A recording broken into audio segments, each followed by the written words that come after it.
সাতক্ষীরা 1 হাবিবুল ইসলাম হাবিব, সাতক্ষীরা 2 আব্দুর রউফ। আমি বলছি আমার উত্তরটা তো দিতে, উত্তরটা তো দিতে। একদম বাস্ত করে দেবো সব একদম।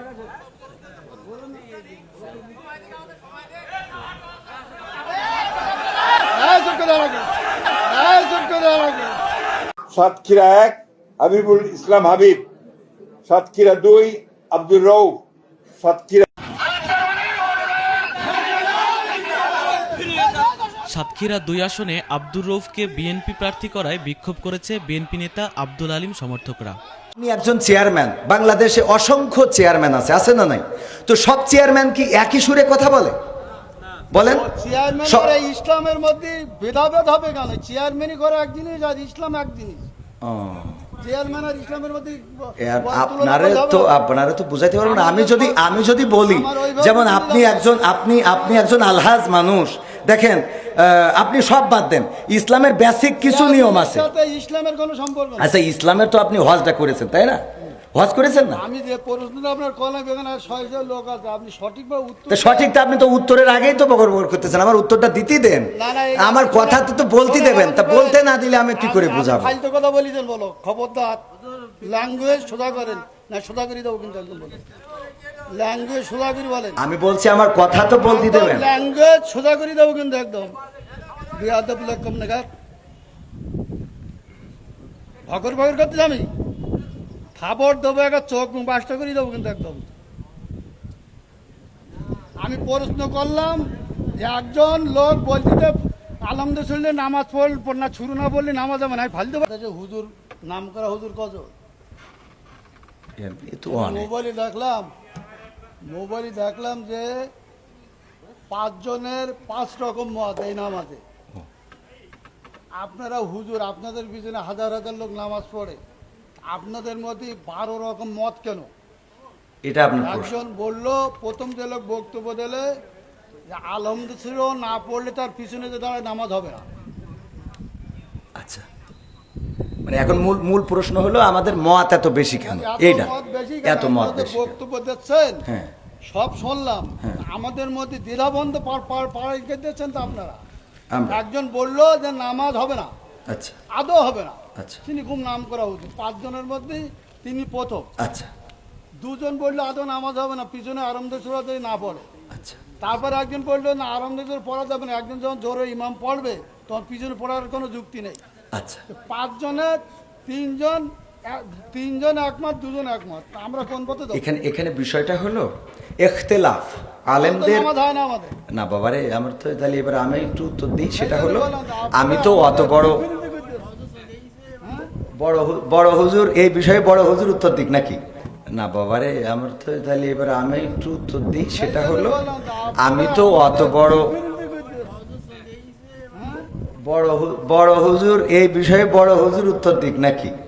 আমি শুধু এতটুকু বলি, সেটা হলো ইখতিলাফটা, আলেমদের এই ইখতিলাফ, এটা এখন শুধু না, বিশ্বনবী সাল্লাল্লাহু আলাইহি সাল্লামের সাহাবীদের যুগেও ইখতিলাফ ছিল। এটা মত পার্থক্য থাকবে। আপনি একজন চেয়ারম্যান, বাংলাদেশে অসংখ্য চেয়ারম্যান আছে না নাই? তো সব চেয়ারম্যান কি একই সুরে কথা বলে? বলেন। চেয়ারম্যান ইসলামের মধ্যে ভেদাভেদ হবে কেন? চেয়ারম্যানই করে এক জিনিস আর ইসলাম এক জিনিস। চেয়ারম্যান আর ইসলামের মধ্যে আপনারা তো বুঝাইতে পারবেন না। আমি যদি বলি, যেমন আপনি একজন আলহাজ মানুষ, দেখেন আপনি সব বাদ দেন, ইসলামের বেসিক কিছু নিয়ম আছে। ইসলামের কোনো সম্পর্ক নেই। আচ্ছা, ইসলামের তো আপনি হজটা করেছেন, তাই না? হজ করেছেন না? আমি যে প্রশ্নটা আপনার কলা বেগান আর 600 লোক আছে, আপনি সঠিকভাবে উত্তর সঠিকটা আপনি তো উত্তরের আগেই তো বকর করতেছেন। আমার উত্তরটা দিতেই দেন, আমার কথা তো বলতে দেবেন। তা বলতে না দিলে আমি কি করে বুঝাবো? ফালতু কথা বলিছেন, বলো খবরদার। ল্যাঙ্গুয়েজ সোজা করেন না, সোজা করে দেবো কিন্তু একদম বলেন। ল্যাঙ্গুয়েজ সোজা করে বলেন। আমি বলছি আমার কথা তো বলতে দেবেন। ল্যাঙ্গুয়েজ সোজা করে দেবো কিন্তু একদম। বিয়াদব লোক কম নাগাদ ভগর ভগর করতে আমি খাবার দেবো, একটা চোখ মুখ বাসটা করে দেবো কিন্তু একদম। আমি প্রশ্ন করলাম যে একজন লোক বলতে আলহামদুলিল্লাহ নামাজ পড় না, শুরু না বললে নামাজ হবে না, ফালতু করতেছি। আমি বলছি আমার উত্তরটা তো দিতে। কোন জায়গায় কি বলতে জানিস আইপু কাছে না কি লেগে বলে জানিস আইপু হাত বেয়াদব কম লাগা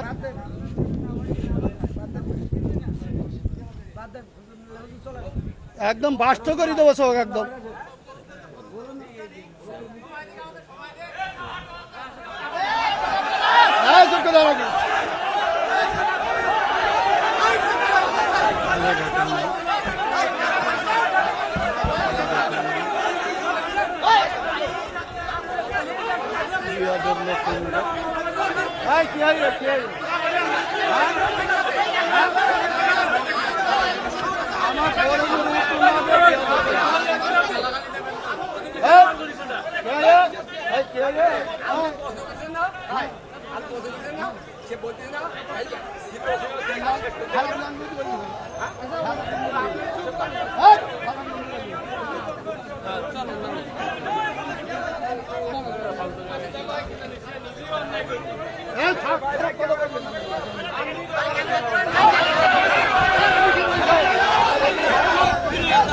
সাতক্ষীরা 2 আসনে আব্দুর রউফকে বিএনপি প্রার্থী করায় বিক্ষোভ করেছে বিএনপি নেতা আব্দুল আলীম সমর্থকরা।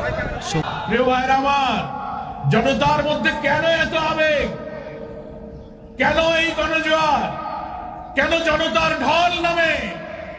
বাংলাদেশের জামাত ইসলামীর সংগ্রামী আমির ডক্টর শফিকুর রহমান, যিনি বাংলাদেশের রাজনীতিতে সবচেয়ে আলোচিত ব্যক্তিত্ব, সবচেয়ে নন্দিত নেতা, সবচেয়ে মানবিক নেতা, নতুন বাংলাদেশ গড়ার যিনি স্বপ্ন সারথী, তিনি রাজধানী ঢাকা থেকে বাংলাদেশের শহরে নগরে গ্রামে যেভাবে ছুটে বেড়াচ্ছেন, কোটি কোটি মানুষ তাকে একটু দেখার জন্য, তার মুখের কথা শোনার জন্য যেখানেই যাচ্ছেন লক্ষ জনতা পঙ্গপালের মতো ছুটে পড়ছে। কেন মানুষের এই আবেগ? বাংলাদেশের কেন এই গণজোয়ার শুরু হলো? কারণ হলো আমরা 17-18 বছর, আমাদের স্বাধীনতার এই 53 বছর পর্যন্ত পার হতে ইতিহাসের একটি কালো যুগ আমরা পার করেছি।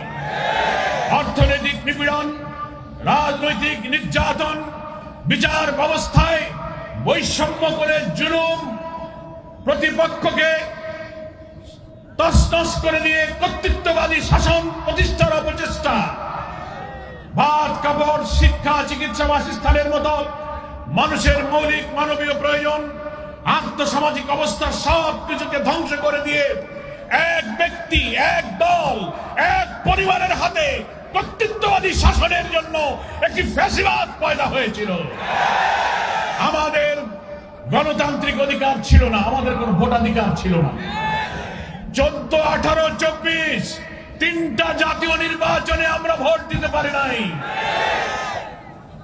হাজার হাজার লোককে হত্যা করেছে, গ্রেফতার করেছে, ক্রস ফায়ারে দিয়েছে, আয়না ঘরে নিয়েছে, গুলি করে লাশ পুড়িয়ে ছাই করেছে, হেলিকপ্টারে নিজের দেশের মানুষকে গুলি করেছে।